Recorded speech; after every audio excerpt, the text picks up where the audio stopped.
경주의 통일전과 서출지를 거쳐 남산동 3층 석탑을 찾아간 날은 은행나무가 노랗게 물든 어느 가을날이었다. 미세먼지가 있어 은행나무 잎의 노란색이 미세먼지에 실려 공기까지도 노랗게 물든 듯 했다. 남산동은 전통 한옥들이 즐비하여 한국적인 것이 오히려 이색적으로 보였다.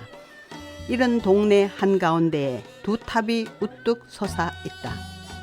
일제강점기에도 이 탑은 지금처럼 동네 초가에 둘러싸여 있었다. 안내판에는 이 절터가 양피사지 혹은 남산사지로 추측된다고 한다. 발굴을 한 적이 없기 때문에 추측일 뿐이다. 그러면 왜 이 절터를 양피사지로 볼까? 삼국유사 사금갑조를 보자. 신라 제21대 소지왕이 어느 정자를 찾아가던 중 쥐가 사람 말을 하면서 까마귀를 따라가라 했다. 따라갔는데 돼지 두 마리가 싸우는 것을 보다가 쥐를 놓쳐버렸다. 이때 한 못에서 늙은이가 나와 글을 바쳐서 그 글을 보고 죽을 뻔한 위기를 모면했다고 한다. 그 못이 서출지, 바로 이 못이다. 그 못은 남쪽의 피촌, 즉 지금의 양피사촌에 있는데 곧 남산의 동쪽 산록이라고 하였다. 이 말을 뜯어보면 피촌에 양피사란 절이 있었고 이 절 때문에 동네 이름도 양피사촌으로 된 것 같다. 그곳은 서출지와 가까운 곳이다. 그렇다면 서출지에서 가까운 이 절이 양피사라는 것이다. 이 주장에 더 힘을 실어주는 것이 있다. 이 절터 바로 동쪽에 양피지 혹은 양피제라는 못이 있어 이 절터가 양피사임이 더욱 분명해진다. 그렇다면 서출지라 하는 못은 이 양피지가 아닐까 하는 의문도 생긴다. 이 양피사는 삼국유사 연불사조에서도 언급된다. 피리촌이란 동네가 있고 이 마을에 피리사가 있는데 이 절에 아미타불을 염송하는 연불 스님이 있었다. 이 피리사는 나중 이름을 고쳐서 연불사로 불렀다 하면서 절 옆에 또한 절이 있는데 이름이 양피라 하였다 한다. 마을로 인하여 그 절 이름을 얻었다는 뜻이다. 결론적으로 이 남산동 절터를 보면 멀지 않는 곳에 서출지로 추정되는 곳이 두 곳 있으므로 양피사일 가능성이 높다. 그러나 이 절을 남산사로 보는 견해도 있다. 삼국사기 진평왕조에 이런 기사가 나온다. 진평왕 9년 즉 서기 587년에 대세와 구칠은 뗏목을 타고 바다를 건너 오나라 월나라에 신선수를 배우러 갔다는 기록이다. 그런데 이들이 가기 전에도 신선수를 행할 수 있었는 듯하다. 대세는 구칠과 함께 남산의 사찰에 놀러 갔는데 호련히 바람이 불고 비가 와서 나뭇잎이 떨어져 뜰의 고인물에 떠다녔다. 이때 대세가 구칠에게 말하기를 나는 그대와 함께 서쪽으로 유람할 뜻을 가지고 있으니 지금 각자 나뭇잎 하나씩 취하여 그것으로 배를 만들어서 누구의 것이 앞서는지를 보자 라고 하였다. 조금 후 대세의 나뭇잎이 앞서가자 구칠이 벌컥 화를 내며 같이 따라 나섰다. 둘은 벗이 되어 남해에서 배를 타고 갔는데 사람들은 그들이 간 곳을 몰랐다 한다. 그들이 나뭇잎을 타고 떠난 절이 남산의 절, 즉 남산지사라고 했다. 꼭 남산사라고 특정하지는 않았다. 그런데 조선 성종 때 나온 신증 동국여지승남 경주부 고적조나 동경잡기 고적조에서는 이 대세와 구칠이 떠나간 절을 남산사라 못 받고 있다. 아마도 남산지사를 남산사로 본 듯하다. 이 두 책에서 그 남산사의 위치는 밝히지 않고 고적조에 넣은 것을 보면 그 책들이 나올 때 이미 폐사되었거나 애초에 없었을 절일지도 모른다.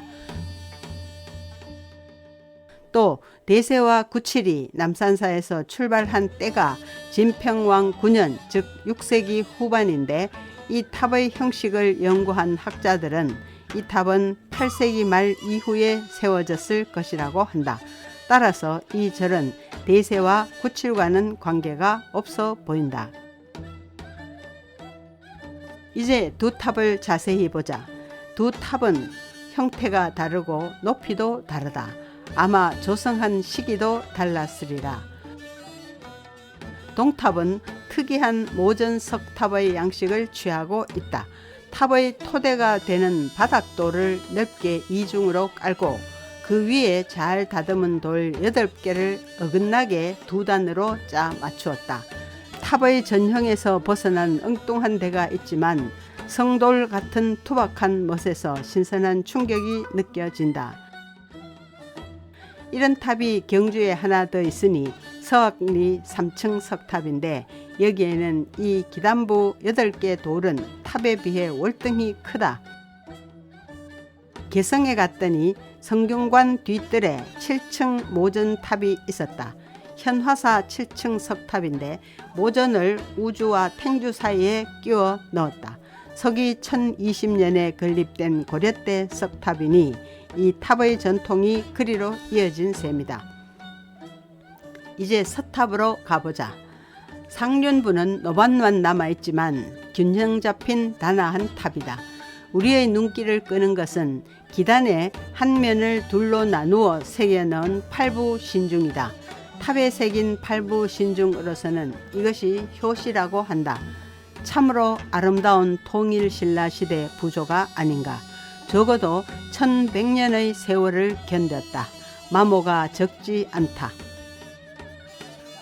팔부신중이란 불법을 수호하는 8신장이다.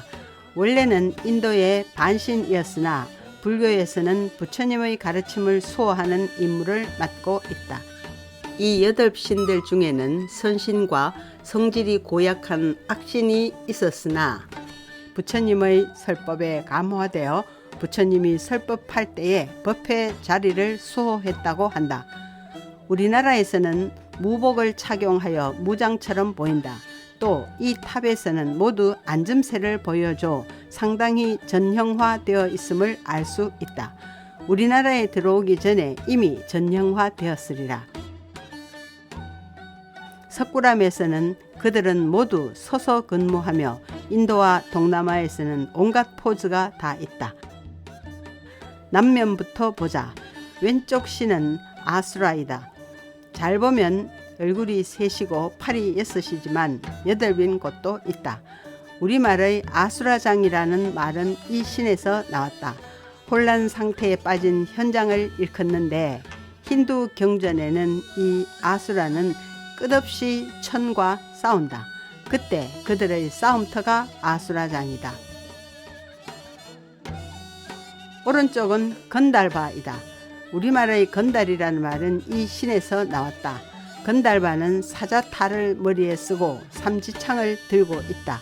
날아다니며 숲이 수액, 꽃 속에 산다. 남성 건달바가 음악을 연주하거나 노래를 부르면 그때 여성 건달바 혹은 비천이 덩달아 춤을 춘다. 동쪽 면을 보자. 왼쪽은 야차이다. 국어사전에 야차는 모질고 사나운 귀신이라 한다.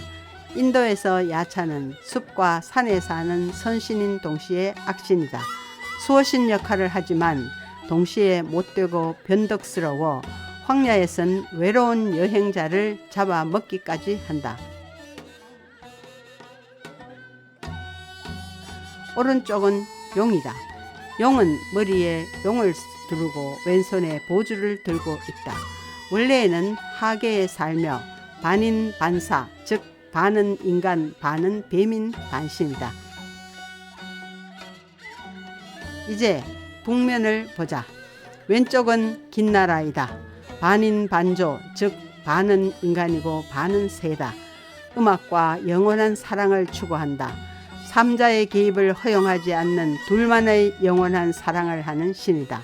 인간이 위험이나 고통에 빠졌을 때 굽어 살피며 여성 긴나라는 춤과 노래와 시가 특기다. 오른쪽은 뱀의 신 마후라가이다. 머리 위로 뱀이 둘러져 있다.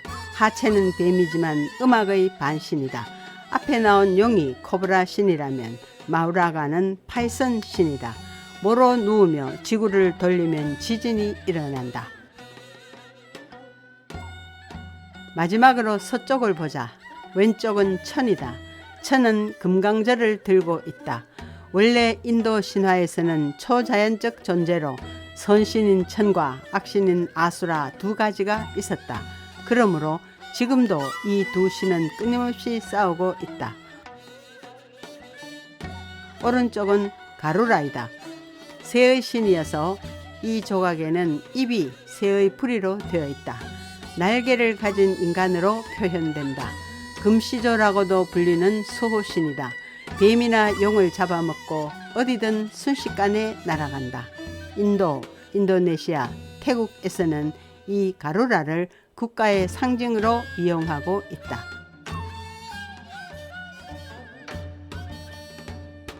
이 돌들은 이 절터에서 나왔을 장대석과 연화대석이다. 저 탑들은 우리나라 보물이다. 인도의 신화를 품은 탑. 이 탑들은 우리 신라 문화가 반도를 넘어 인도를 비롯한 국제 문화도 수용하고 있어 세계로 뻗어나던 신라의 기상을 엿볼 수 있다. 다만 화려했을 절의 전모를 알 수 없으니 답답하고 서글프다. 맑고 빛났던 신라는 오늘 이 미세먼지 탁한 저 하늘 넘어 어디에 있으리라.